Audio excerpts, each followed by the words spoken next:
Saudara terkasih, pernahkah Anda dalam kehidupan Anda sehari-hari merasa ada yang kurang atau ada yang kosong?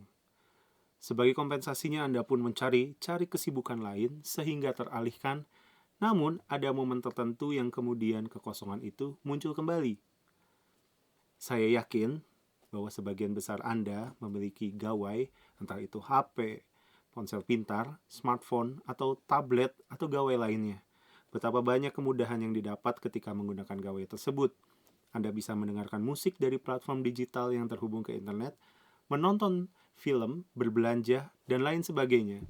Akan tetapi itu semua akan berubah jika Anda buat gawai Anda ke mode tanpa jaringan. Apakah yang terjadi?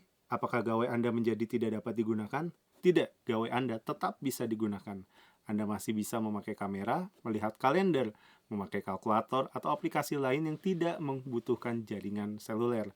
Akan tetapi apakah itu berdaya guna? Saya yakin tidak. Penyebabnya adalah terjadi kekosongan di gawai Anda, yaitu kekosongan jaringan. Seputar kekosongan ini kita akan merenungkannya dalam bacaan-bacaan esok hari. Pada bacaan pertama, kita akan mendengar bagaimana Petrus dan Yohanes berhadapan dengan seorang lelaki yang lumpuh dan meminta sedekah. Ketika itu, Petrus menyampaikan, "Emas dan perak tidak ada padaku, tetapi apa yang kupunyai kuberikan kepadamu.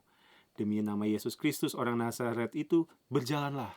Dan persis orang itu pun sembuh dan melonjak kegembiraan. Dalam bacaan kedua, dua orang murid dalam perjalanan ke Emmaus. Dalam perjalanan itu mereka bertemu dengan Tuhan Yesus. Ketika itu mereka dalam situasi yang kurang enak karena melihat sang guru wafat disalib. Dalam bacaan Injil disampaikan bahwa mereka tidak sadar sedang berbicara dengan Tuhan Yesus, sehingga mereka menganggap Tuhan Yesus sebagai orang biasa. Bahkan mereka berkata, "Adakah engkau satu-satunya orang asing di Yerusalem yang tidak tahu apa yang terjadi di situ pada hari-hari belakangan ini?" Padahal mereka sedang berbincang pada sosok yang mengalami peristiwa tersebut. Mereka kemudian tercelikan dan kembali merasa penuh ketika Tuhan Yesus mengambil roti, mengucap berkat, lalu memecah-mecahkannya dan memberikannya kepada mereka.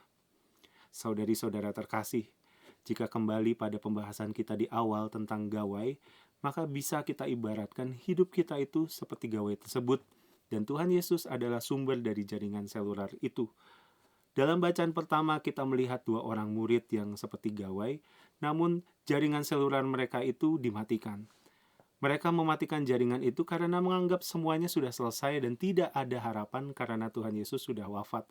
Suatu hal yang menarik yaitu Tuhan Yesus ada bersama mereka saat itu, namun mereka tidak sadar hingga akhirnya mereka melihat Tuhan Yesus memecahkan roti. Ketika itulah mereka langsung sadar dan menceritakan kepada teman-teman mereka bahwa Tuhan Yesus sudah bangkit. Ini adalah pesan kuat bagi kita, yaitu rasa kosong itu diakibatkan kita menolak Tuhan Yesus untuk masuk di dalam diri kita. Bersyukurlah saudari-saudara terkasih sekalian karena kita adalah orang Katolik. Jika Anda merasa kekosongan itu terjadi, ikutlah misa dan kembali kepadanya. Seperti kedua murid itu yang akhirnya sadar bahwa yang dibutuhkan adalah Tuhan Yesus ketika ia mengambil roti, mengucap berkat, memecahkan dan membagikannya kepada mereka. Ketika misa, Anda akan bertemu dengan Tuhan Yesus yang melakukan itu dalam diri Romo yang memimpin Ekaristi. Dalam sakramen Maha Kudus yang kita dapat dari Ekaristi itulah, hanya di dalam gereja Katoliklah Anda bisa benar-benar bertemu Tuhan Yesus dalam wujud sakramen Maha Kudus. Akan tetapi panggilan kita bukan berhenti di situ saja. Seperti kedua murid itu, kabarkanlah bahwa Tuhan Yesus yang wafat itu telah bangkit. Juga kita ingat Petrus dan Yohanes dalam bacaan pertama, bawalah Tuhan Yesus yang sudah bangkit itu kepada mereka yang masih merasa kosong. Sungguh itulah yang dibutuhkan oleh mereka dan juga untuk kita semua yang pernah atau sedang merasa kosong.